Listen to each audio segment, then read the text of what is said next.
Good evening and welcome to Bronx Talk. We've got a primary election coming up at the end of this month, Tuesday, June 27th to be exact. Bronxites will be voting for their choices to nominate who will be their party's candidates for the city council and district attorney.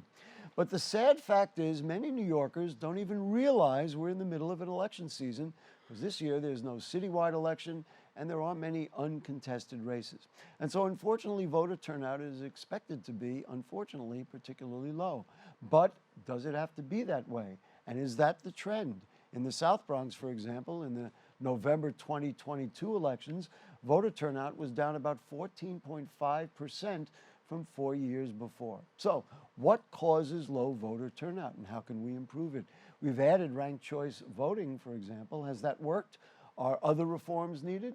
Our two guests tonight certainly have a lot to say about it, so please join me in welcoming back to Bronx Talk the Director of Public Policy at Citizens Union, Ben Weinberg. Mr. Weinberg, nice to have you with us. Thank you for having me. And the Elections Specialist at the League of Women Voters of New York City, it is Kate Doran. Nice to have you with us. Thank you for inviting me. Thank you also for being on the board of the League of Women Voters of New York State. We appreciate it. Mr. Weinberg, let's just start with you. Now, we know that Citizens Union has an initiative to move citywide elections to coincide with both state and federal elections. We'll talk about that. But let's just talk about voter turnout in general.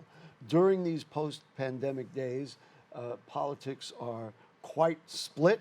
They are fraught. We read about it. We see it all the time on TV. You would think that people are just chomping at the bit to say, oh, I want to get in that voting booth and vote for my candidate of my choice. Doesn't seem to be that way. What do you, help us, what do you think? You are right. Unfortunately, that's not the way we see elections today. In fact, New York City has suffered from low voter turnout rates for many years, for a few decades now.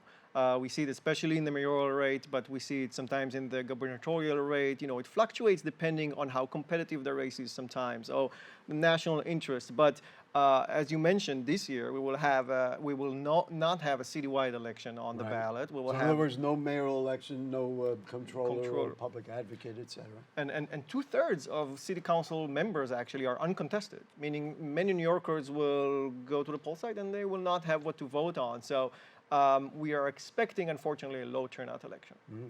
I think in the Bronx, we only have 3 council members, incumbents, who are being challenged.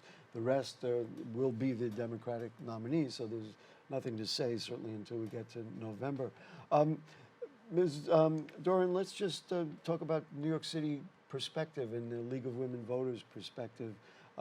What do you think? Why you work so hard? You're a volunteer. You work so hard. You've got the thing there that says vote.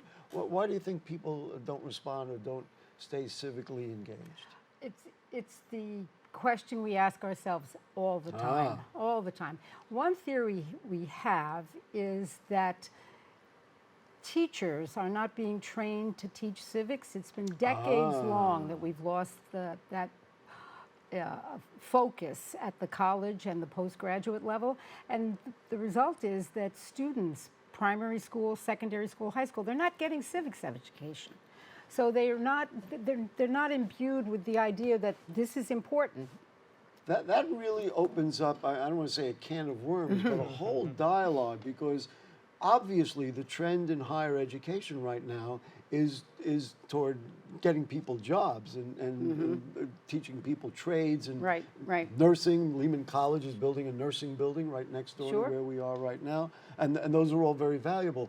But things like civics, they don't, in people's minds, don't translate to the jobs that they need, so then they wouldn't. Wouldn't study. That is, I have to say, that's fascinating to me. And voting has to become a habit. You vote, you go to the poll site with your mom and dad when you're too young to vote, and you see what they do, and you look forward to it, and you hear about it in your classroom with your teachers. Maybe a parent will take you into the room, into the little booth with you, or something like that.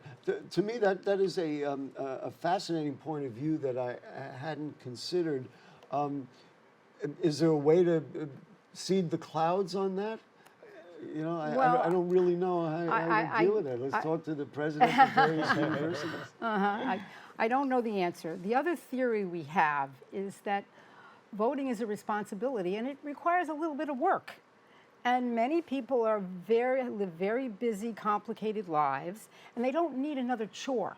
Because when you're going to vote, if you're You've got to responsible, set it up. you've got to study the candidates and the Well, issues. you know, I want to add that. And listen, Right. I should say to everybody, the League of Women Voters of New York City has been a partner with BronxTalk in this program. As you know, we've done debates, and we certainly appreciate that support. It helps verify Right. what we do.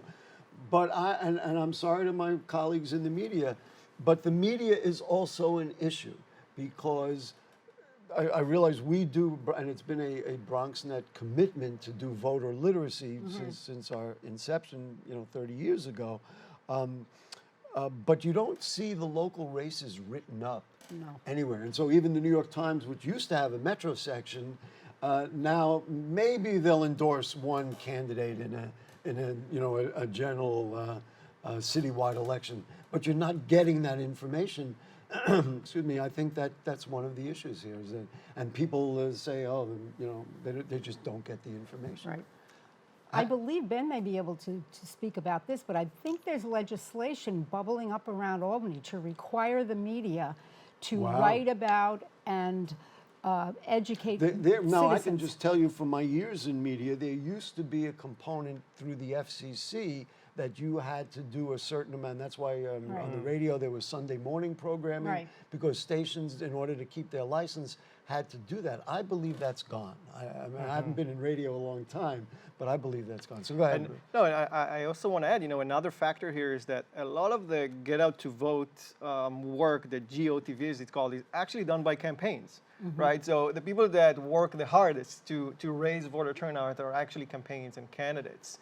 So then the voters don't necessarily trust the source because they say, well, of course you're going to say these good things, and then they don't. Well, that's why we try to ask direct questions when we do Well, debates. years ago, the League of Women Voters would reach out to the Democratic Party, we'd reach out to the Republican Party. If we had a voter who called us and said, I can't get to the polls, can you give this person a ride? Can you help them? Because we knew that they cared about turnout. I want to get into this proposal by Citizens Union. You did a study moving municipal elections to even-numbered years, how consolidating New York City's local elections with presidential or gubernatorial elections will boost turnout, diversify the electorate, and save money. I just want to put some numbers up on the screen just to give folks an idea. The average voter turnout, and this is according to Citizens Union, since 2001 in presidential elections is 60.8%. In gubernatorial elections, it's 35.6%. And in mayoral elections, it's 29.5%. So you can see if there's a presidential election, you got a better chance of getting people out. So what's the idea? What do you folks propose? Well, we've been working on trying to raise turnout and increase participation in politics for so many years. We're decades and decades and decades, and we've done amazing changes in the last few years in Albany and New York City, making it easier to vote. But they've only they have moved the needle in terms of turnout. We think we need something more transformational, especially in relation to municipal turnout. So to our election to the mayor, to city council, to the comptroller, to public advocate. Because as you saw on the screen, it's not only that the average for a mayoral election is 29%. It's actually dropping every cycle. So presidential election, the turnout remains around 60%, basically every cycle for 3 decades. Since the mid-90s, we see the mayoral election, it doesn't matter if it's competitive, if it's a new mayor, if it's an open seat or a re-election. It was a pretty competitive election the last time. It was a very competitive election, and we had the historic low turnout in the November election of 23%. Right, so it drops every year, and we need to think. So the idea here is to say, well, let's put elections together. So we're caught in, and you and I were talking about this before the show, we're caught in kind of an unusual cycle because of redistricting, and we don't have to go into all the details, but council members, some have 2 years, et cetera, et cetera. So the idea here is to get rid of the odd numbered year elections and put them all along with the state elections, and of course every 4 years it would be with a national election.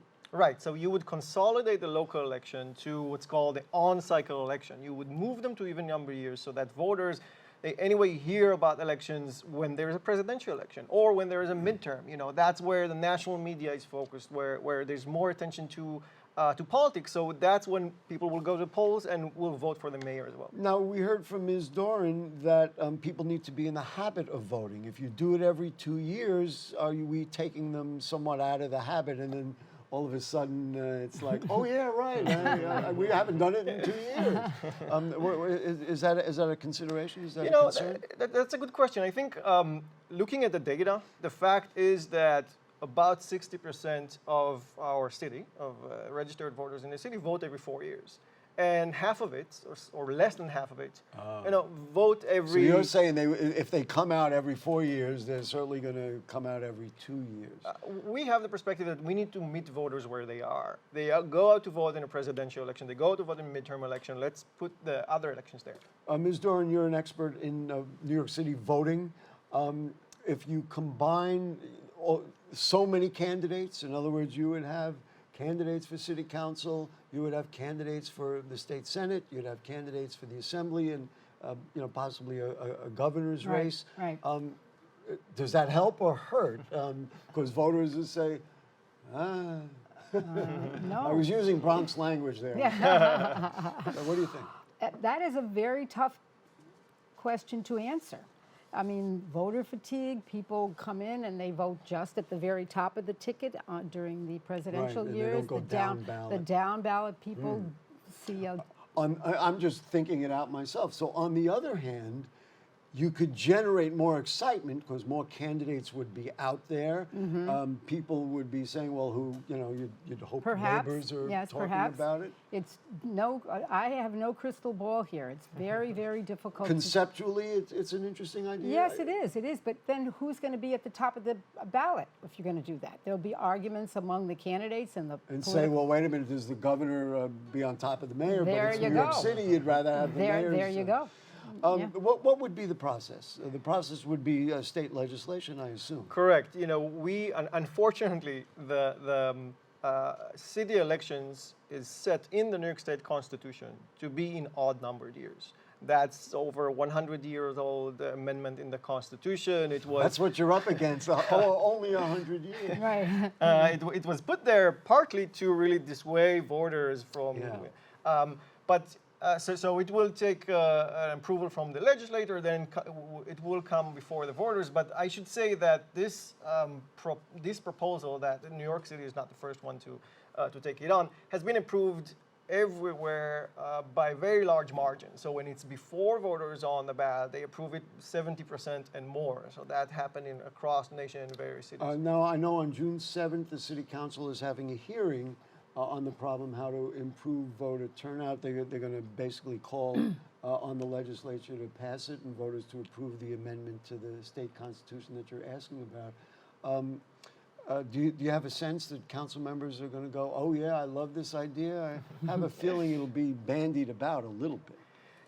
It's first of all, we are very excited of that idea coming before the city council. This is the first time that this issue is getting any kind of public hearing in a state other than this house. Program. Exactly. No, I was saying thank you.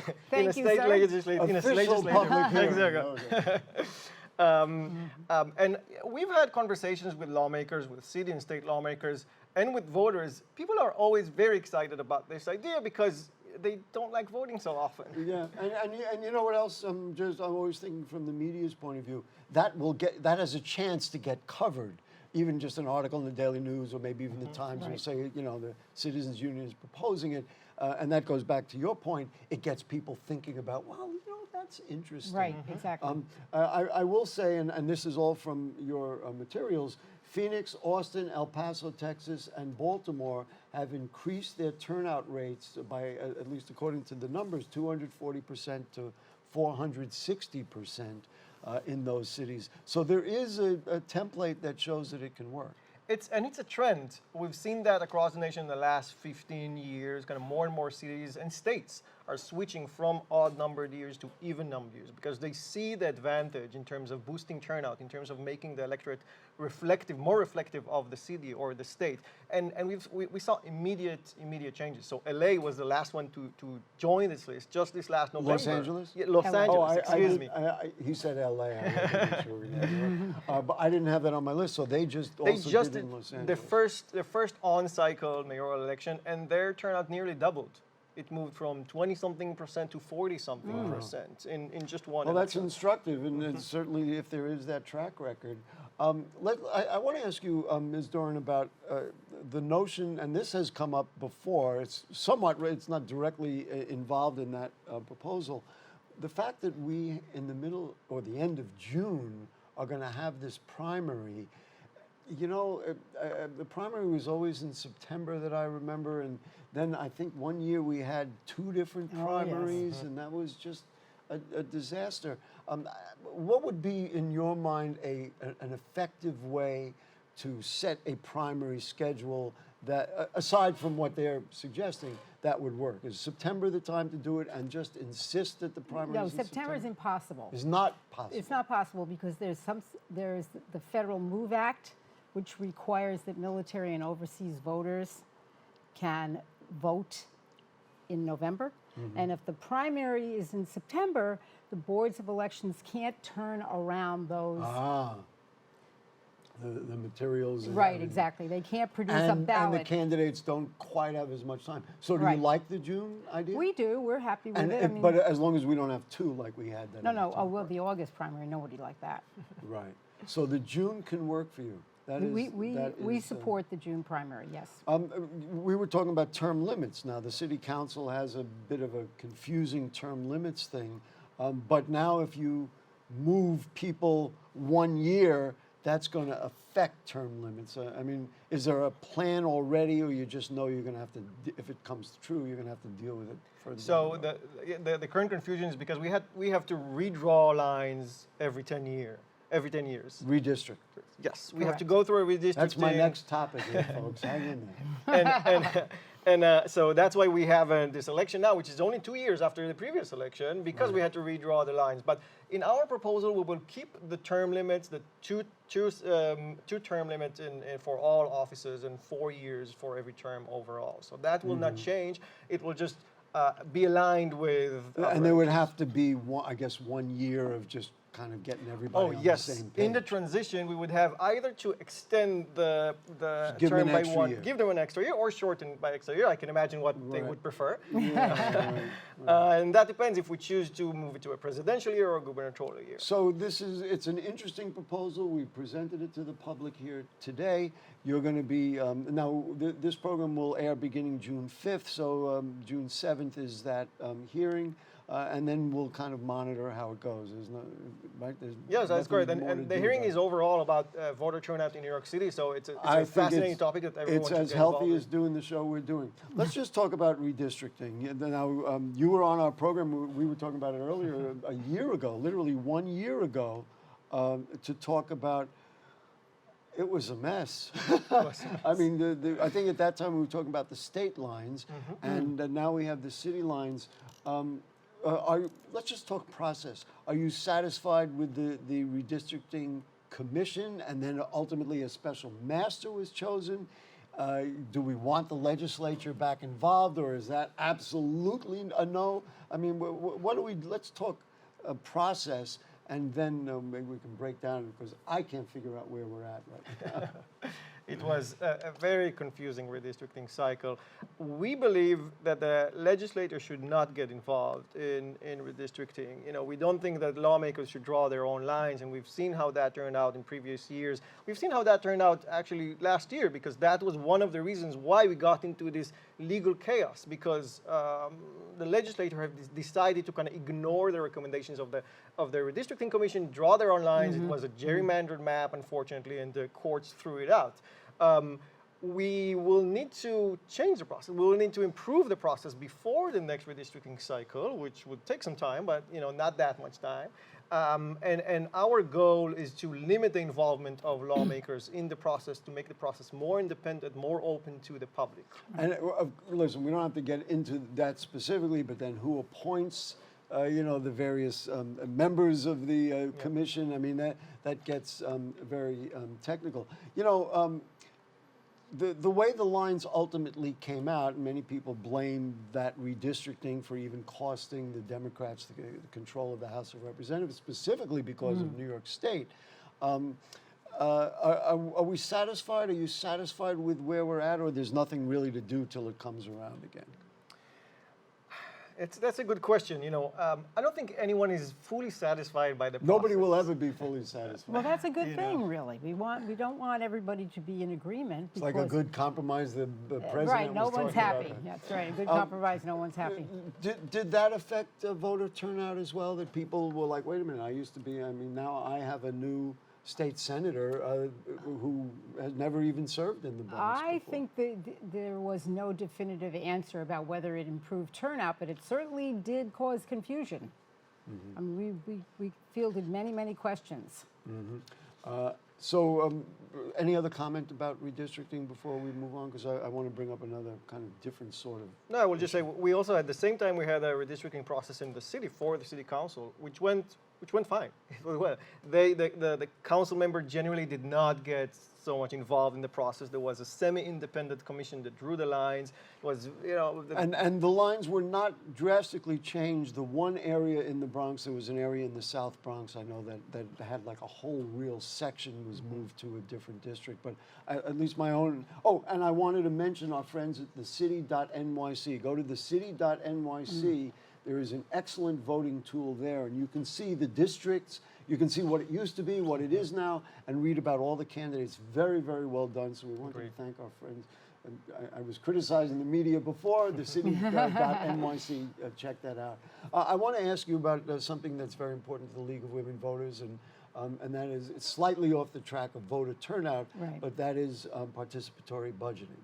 Now, you helped educate me about it because I know that each council member had an effort, but there apparently is a citywide effort now. There is indeed. And I'm just going to list, I want my friends and neighbors in the Bronx, listen to these things. These are the things that are going to resonate to you.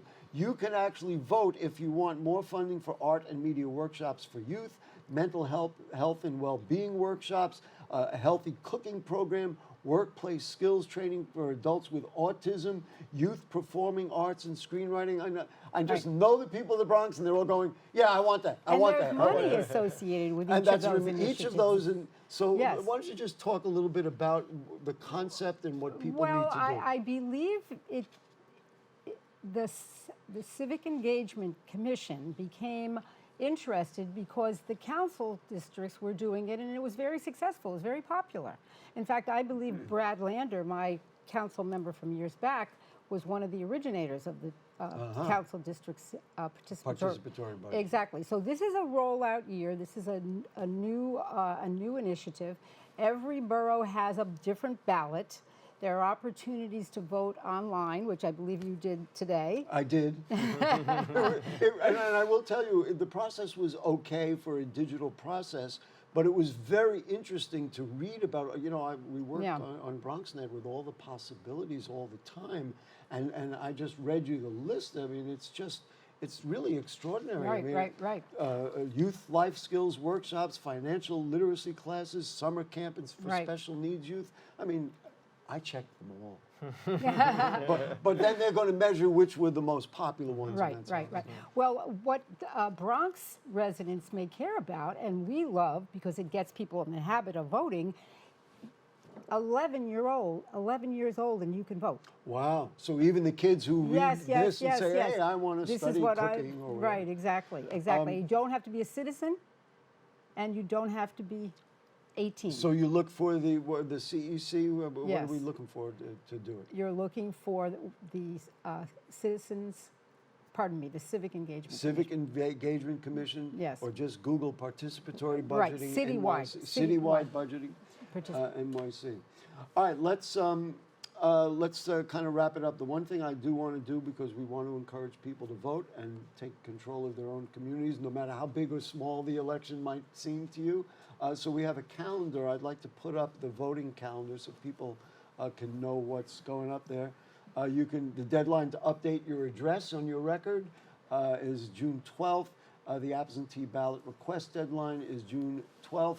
The voter registration deadline is June 17th. If you're not registered, you still have a little time to do it. This is very important. Early voting, June 17th to June 25th, so you can do that. And then primary day is June 27th. We deliberately wanted to put that up so people know. BronxNet will be doing some debates, which you will see. We're working on the schedule and getting all the candidates together. Let's just wrap it up. So for you, the biggest message here is you like the idea of combining, of condensing our voting schedules. We think we need to do something transformational around voter turnout in New York City. This is a popular proposal. It will help turnout. It will close participation gaps in New York. It will help young people to get to the poll sites, and we definitely think it's the way to go. For people who want to learn more, we go to what, Citizens Union? Go to our website, citizensunion.org. You can even Google even year elections in New York City, and I'm sure that will show up. I hate to ask this question. Are you encouraged or discouraged by what you see? In other words, I know it's discouraging because people don't come out to vote, but you work on it every day. I mean, so what's your you feel all right? Yeah.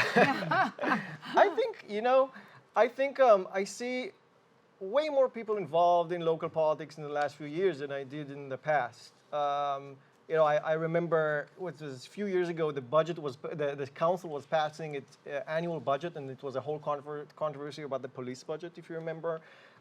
As if we're not going to have that in the next couple of weeks. Right. And I remember walking next to City Hall, and there was a huge screen with just hundreds of people sitting there and watching the debates, which is just incredible. That's what we want. And we thank you for your support of our debates. Just final words on all these items. What do you think? Well, I want to be able to encourage voters, if they got this in the mail, this came to about 4.5 million registered New York City voters. Okay, I got one. Oh, you did, and you didn't toss it away. No, it's sitting Wonderful. on my kitchen The table. new innovation is this QR code. So anybody who has a smartphone can, All right. Yeah, we got to run. Got it. We thank you guys for Thank you coming. very much. Ben Weinberg from Citizens Union, Kate Doran from the League of Women Voters of New York City. We want to thank our producer is Rebecca Hemick. Nick Marrero is our director, the cast of thousands who work for us here in the studio. Next few weeks, as I said, we've got the Republican primary in the 13th district. We're going to do a debate. The 13th council district for the Democrats, and then also the candidates for district attorney. We'll get you the schedule. We'll be here. That's what we'll do. Thank you. Thank you. See you next week. Good night.